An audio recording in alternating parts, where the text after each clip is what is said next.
This is no trick. This is true power. You consider your weapon, but he has already thought of that. It is useless, I told you, he says, almost mockingly. The creature comes closer, and you almost feel yourself inviting him to peer into your thoughts. He calls you a highly skilled warrior, and the words freeze you in place. He knows more than you can ever imagine. As you fight Psycho Mantis, he begins to read your memory card. Metal Gear Solid, what a game. But this is freaking me out, man. I just can't. It's too much. What in the world?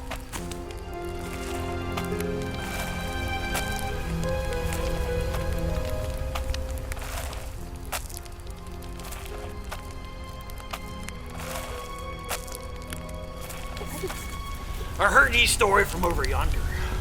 You cannot fathom the horrors I had to share with ye.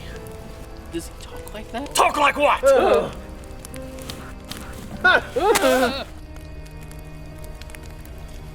He just took your marshmallow, dude. I really wanted to eat that. Ah! Crabby sea bass! What is wrong with his arm? Well, it's funny you should ask. The story I'm about to tell you is all about that.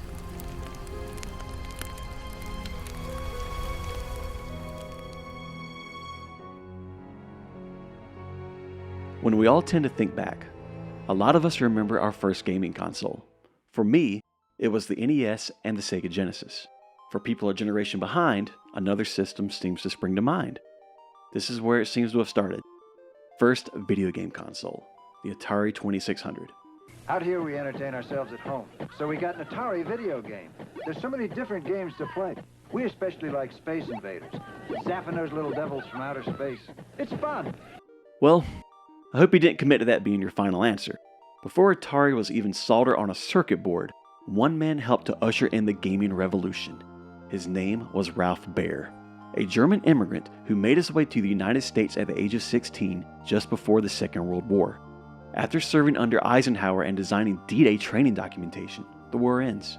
When in 1946, at age 23, he finds himself studying for his Bachelor of Science in Television Engineering, the world's first bachelor program to cover the subject. Baer graduates and begins working at a small TV and radio repair shop out of New York City and works his way up as a contractor for larger electronics firms.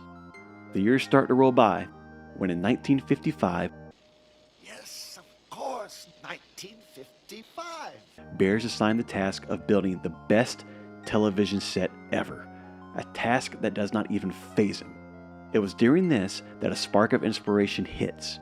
Baer has the idea for TV gaming. Concept was to have ordinary people in their homes interact with a television set.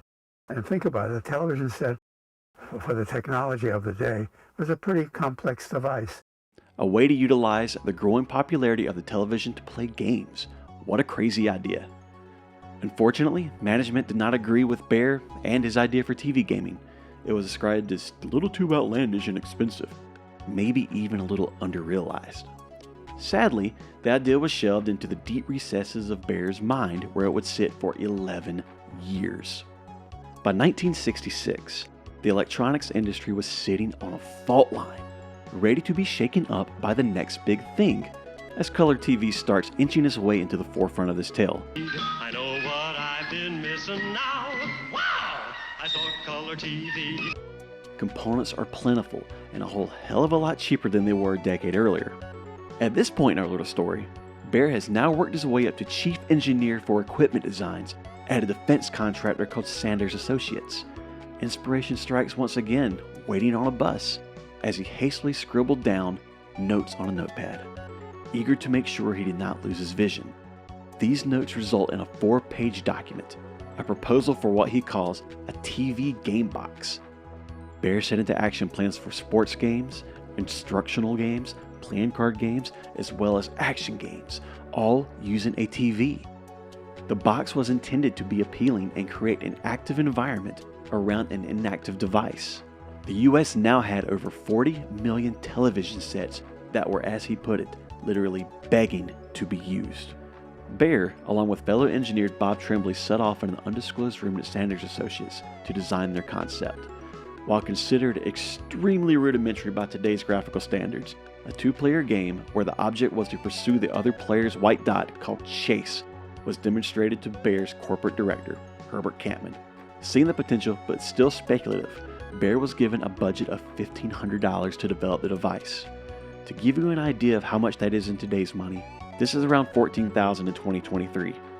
When you take a moment to consider the budget of a popular AAA game like Red Dead Redemption 2 of having a budget between $300 and $500 million, you can get some idea of what Baer had to work with. A small team was assembled with Baer spearheading the project and plowed through prototype after prototype, each one building upon the former until a device named TV Game Unit Number 7 was completed. This invention would come to be known as the Brown Box. Completed between 1967 and 1968, the Brown Box developed many features we as gamers now take for granted. 2 controllers and multiple games built into the system, controlled by selecting a different variety of switches located on the front of the system. The metal box had a cardboard lid hinged with tape, all covered with brown wood grain printed vinyl, all to give it a more appealing finished look, and ultimately contributing to its name. While still just using basic black and white square tiles for graphics and no sound, the unit still managed to have working games like checkers, a putting game using a custom joystick with a golf ball attached to the end, a few sports games, a light gun game, and last but not least, handball. Knowing they were onto something, Herbert Campman decided the system was an advanced enough stage to begin to find a manufacturer to buy it. Considered Sanders Associates were not in the business of marketing commercial products, like Imagine Stark Industries decided to start making video games. The decision was made to sell the rights to the console. At this point, Sanders Associates started filing for patents. Their patents play a big part in this later, as they continued to shop the Brown Box to potential manufacturers. It is July 1969. While most executives at Magnavox simply didn't get the Brown Box, the vice president of Magnavox Console Products Planning did, and they agreed to license the console and put it into production. Another year and a half of negotiations later, the agreement between Sanders Associates and Magnavox was signed. After some visual alterations by Magnavox, which included the exterior of the machine, as well as some internal mods, such as creating separate game cards that modify the console's circuitry and allow the system to play the various games that were built in, Magnavox removed the console's ability to display color. A few of the console's peripherals were edited or removed completely, such as a putting game being removed and the shooting game being converted into an add-on that could be purchased separately. But for a brief amount of time, Magnavox named the console the Skillovision. You should feel bad. But shortly thereafter released it with a more iconic name, one that would go down in the pages of history when they released the console in September 1972, the Magnavox Odyssey. Magnavox presents Odyssey, the electronic game of the future. Odyssey easily attaches to any brand TV, black and white or color, to create a closed-circuit electronic playground. Odyssey gives you all the exciting action of hockey and 11 other challenging play and learning games for the entire family. Odyssey, a new dimension for your television, now at your Magnavox dealer. He's listed in the yellow pages. Released with 12 games in the US, the console came packaged with plastic static cling overlays used to stick to your TV and enhance gameplay with the little color. The light gun, as we mentioned earlier, called Shooting Gallery, was also sold separately with 4 additional games. In total, 28 games were released for the Odyssey, even a racing game that was free when you filled out the survey included with the system. Despite the initially low sales in the holiday season of 1972, with 69,000 units, an issue Baer himself believed was due to the product's high cost of $99.95, and the fact that the Odyssey was only sold at authorized Magnavox dealers. Another reported issue was that the salesmen at these Magnavox dealers were telling customers that the Odyssey would only hook up to Magnavox TVs to help drum up commissions. Baer recommended adding color output to the system via a proposed add-on, as well as adding his putting controller to the list of accessories, all to keep the system alive. Magnavox disagreed and discontinued the Odyssey a little under 3 years later as production costs climbed. Having sold somewhere between 350 and 380,000 units, the console was not considered a financial success, at least in terms of sales figures. Remember I mentioned patents a little while back? Well, that's where this story gets a little spicy. Without going into too much detail, as we may do a video on this later, in 1972, the same year of the Odyssey's release, Atari, a company headed by a guy named Nolan Bushnell, released an arcade game called Pong. When Atari was founded, the first assignment delegated to one of their engineers was to create a cheap ping-pong arcade game as a training exercise. But he was not told that the idea was based on the Odyssey's table tennis game. Bushnell neglected to tell his engineers that he saw table tennis a couple of months prior at a demonstration of the Odyssey, though he swears to this day that is just a coincidence. Inversely, Atari's counterfeit Pong arcade helped to drive sales of the Odyssey, with customers viewing the console as a way to play Atari's Pong at home. In 1974, 1 year before the Odyssey was discontinued, Baer and Magnavox sued Atari.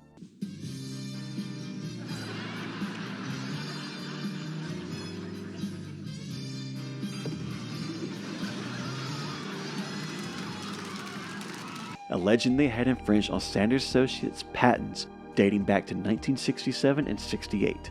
Atari and Magnavox would settle out of court, with Atari paying Magnavox $1.5 million. Atari was still allowed to continue to make Pong consoles while paying royalties to Magnavox. The lawsuits continued until 1990, when the patents became public domain, winning suits against everyone from Mattel all the way to Bally and Nintendo. All in all, over the span of 16 years, Magnavox was awarded over $100 million from lawsuits involving the Odyssey. The Odyssey's one true successor was the Odyssey 2 that was released in 1978, with some assistance from the electronics wizard himself, Ralph Baer. It did go on to sell a little over 2 million units, ranking third behind Atari's almighty 2600 and the Mattel Intellivision. Baer stayed with Sanders Associates up until his retirement. While there, he oversaw 500 employees, all working on defense contracts. He started an electronics consulting firm and even created the super popular toy Simon for Milton Bradley in the late 1970s. He was awarded the National Medal of Technology by President George W. Bush in honor of his groundbreaking and pioneering creation, development, and commercialization of interactive video games. He was also inducted into the National Inventors Hall of Fame in 2010. Ralph passed away in his home in December 2014. His rival, Nolan Bushnell, was quoted as saying, "His contributions to the rise of video games should not be forgotten." Ralph's original brown box game Handball was honored by being minted into United States dollar in 2021.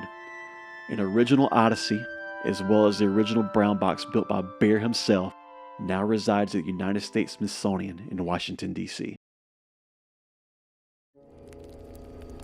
And remember, kids, tonight when you're shutting down your PlayStation whatevers and your Xbox Series Qs, that Ralph Baer will visit those who don't respect his legacy, and he'll do to you what he did to me when I was your age.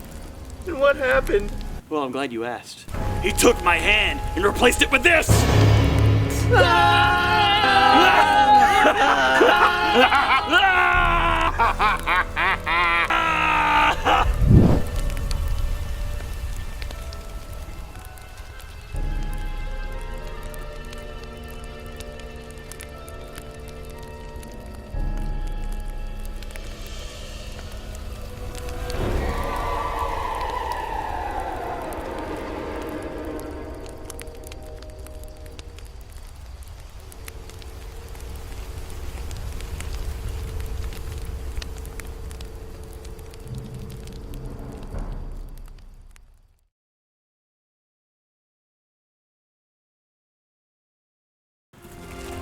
I heard ye story from over yonder.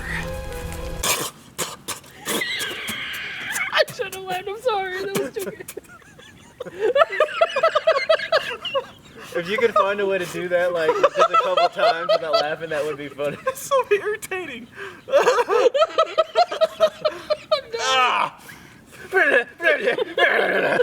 That's gonna be after the fucking credits.